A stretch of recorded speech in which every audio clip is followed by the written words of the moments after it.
Hi everyone, how's it going? In this little video, I'm just going to go through an example of designing a chain drive. So let's look at the PowerPoint and get into it.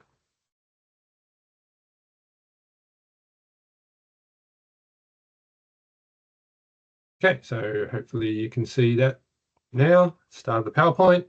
So throughout the example, MOT refers to the recommended textbook that we're using.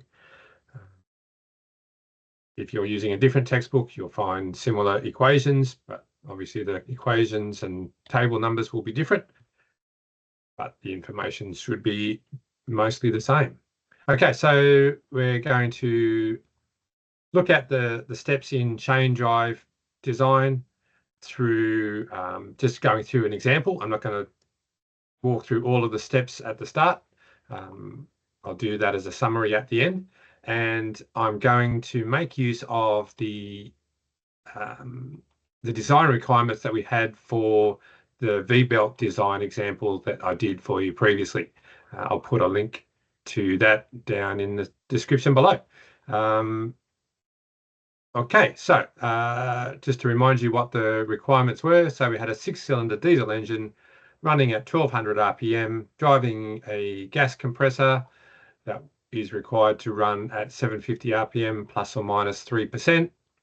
You've got the maximum power transmitted through the drive of 50 kilowatts and will operate for more than 16 hours a day. Design a chain drive for this purpose.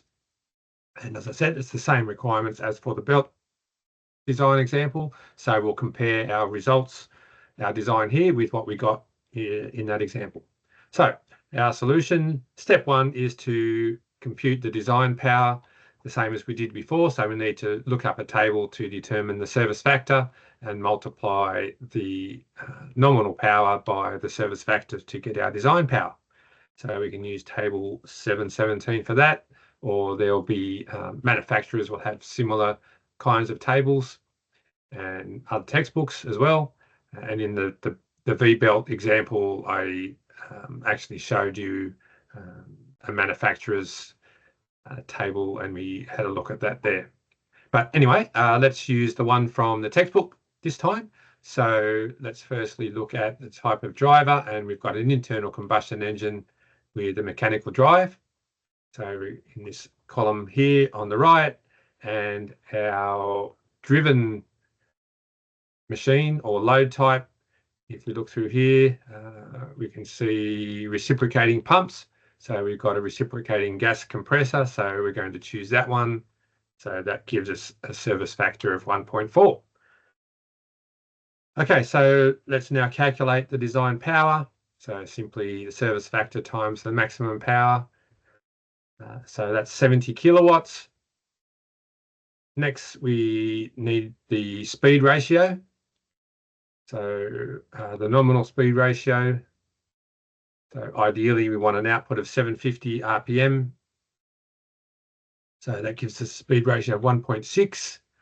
And then from after that, we go to, in step 3, refer to the table 714 to 716 for the power capacity to select the chain size and pitch for the chain. Okay, so we could have done step 3 before step 2, but doesn't matter. All right, so our speed. So if you look at the table here, the power ratings are in horsepower, so we need to convert to horsepower. And a speed along the top here is in RPM, which we've got already. So let's find our design power in HP. So just Google convert kilowatts to horsepower. So I've done that, and we get roughly 94, right, same as we had in the V-belt example. All right, so we can now go into our table and look up.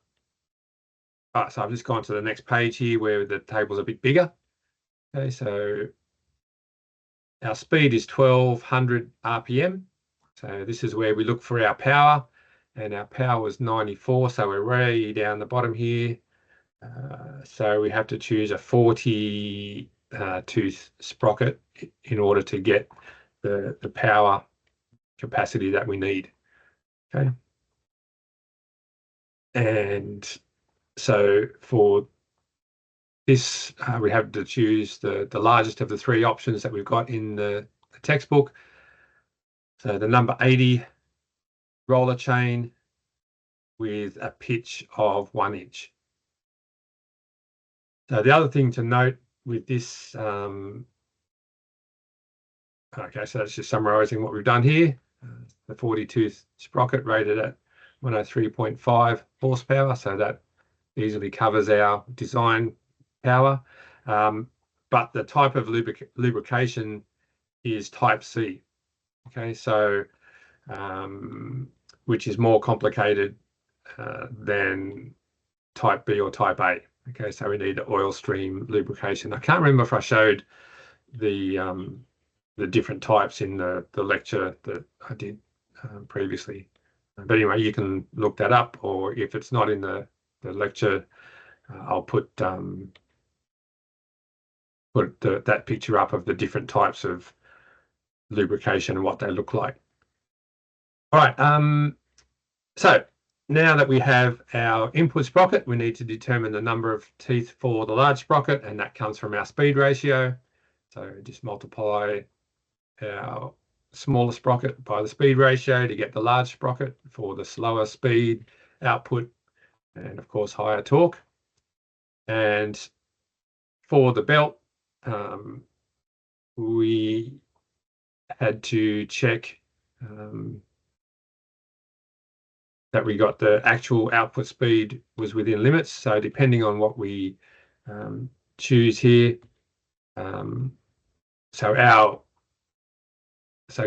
depending on what the ratio was, so we might have got a non-integer requirement for the number of teeth for the large sprocket. So there we would have had to make a choice to choose a sprocket with obviously an integer number of teeth, and then check that our actual output speed is within the speed limits. But we've got an integer for N2, so our speed is going to be exactly 750 RPMs out. Okay, so now we need to determine the sizes of these sprockets. So the sizes are determined in terms of their pitch diameters, similar to what we did with gears, similar to what we did with belt sheaves.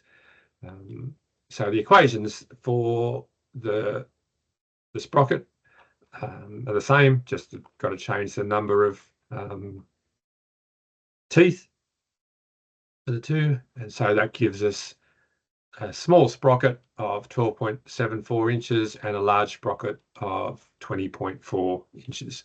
And if you remember from the V-belt drive example, our driving sheave was 13.1 inches and our driven sheave was 21.1. So similar sizes, but remember for the V-belt drive, we needed 4 belts for that drive. So here we've just got the one chain compared to the V-belt drive where we have 4 belts. So similar size overall,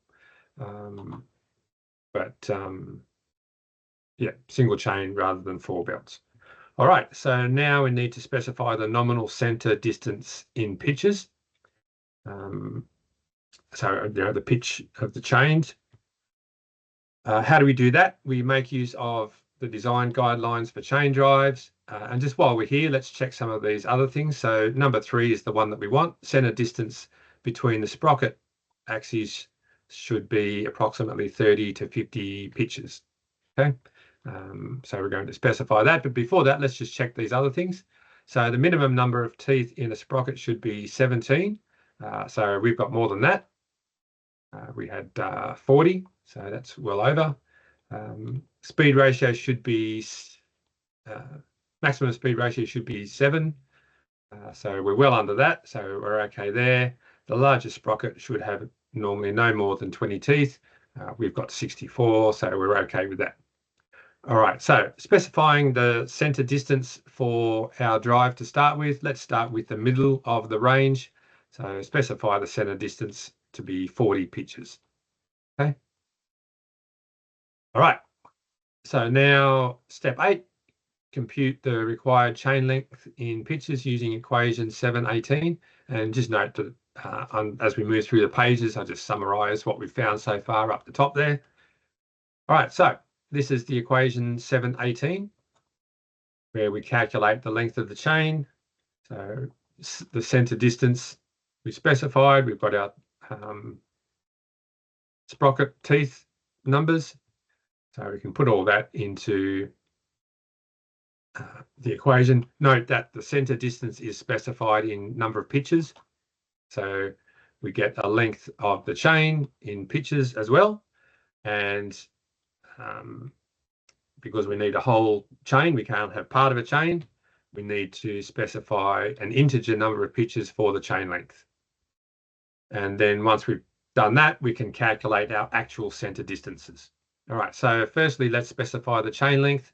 So we'll just choose the nearest even number of pitches, so 132. And then to calculate our center distance, use equation 17, which is shown here for you. So we can put our numbers of teeth and the length of the chain in pitches there. So we get 39.82 pitches, close to the 40 that we specified, as you'd expect.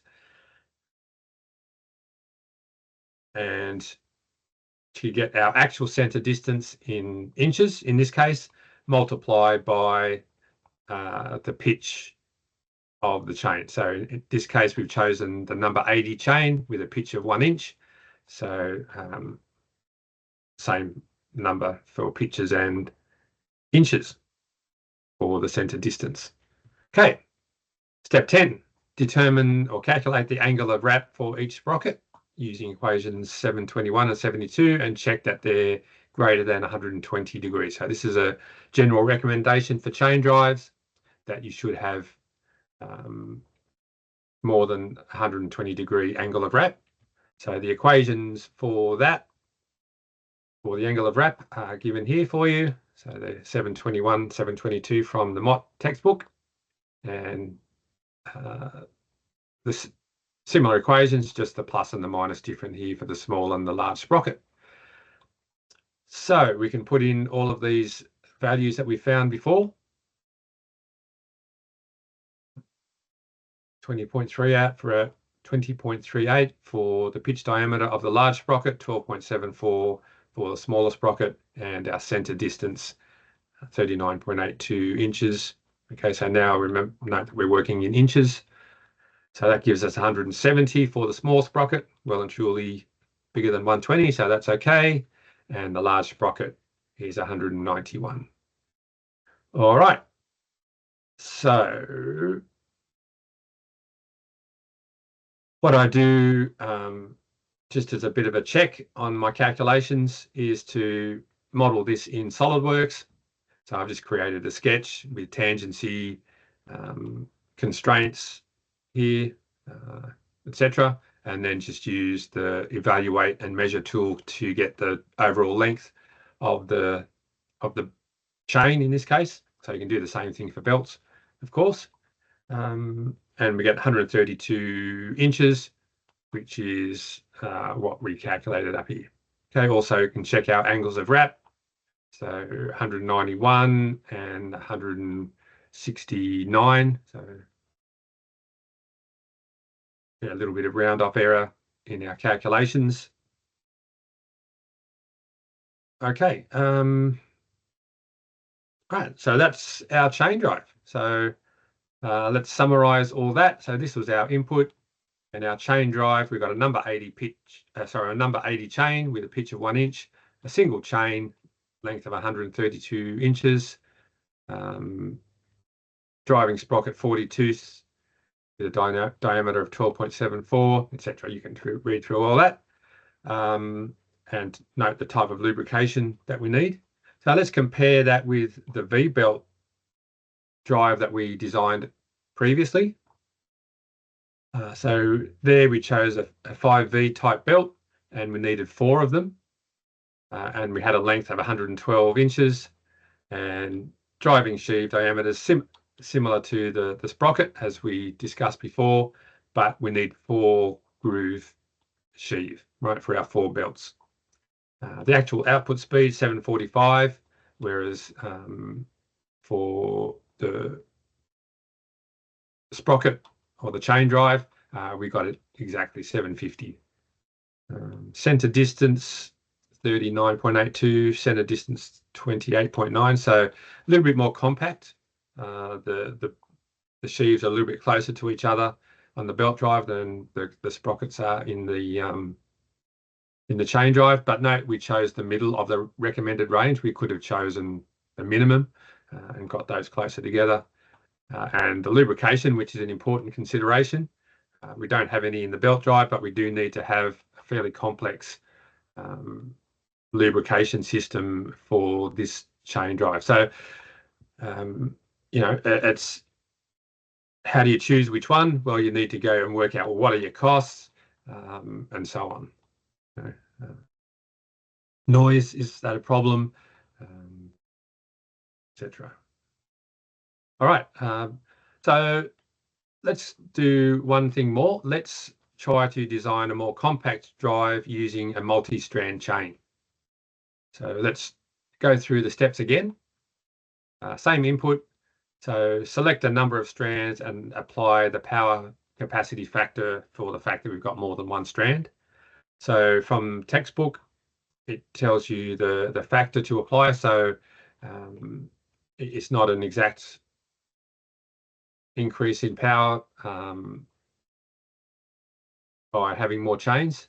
So you have these factors. So here, instead of dividing by 2, you have to divide by 1.7 if you've got 2 strands, etc. Okay, so let's try 4 strands, the same as we had for the number of belts in the V-belt example. So that means we're going to apply a power capacity factor of 3.3 to work out our required power per strand. So just divide by 3.3. So rather than dividing by 4. So the power per strand required is 28.45 horsepower. So we need to go to our tables again and determine and choose a chain size. So again, our speed required is 1200 RPM. So if we look at the number 60 and number 80 chain, we can see that for 28.45,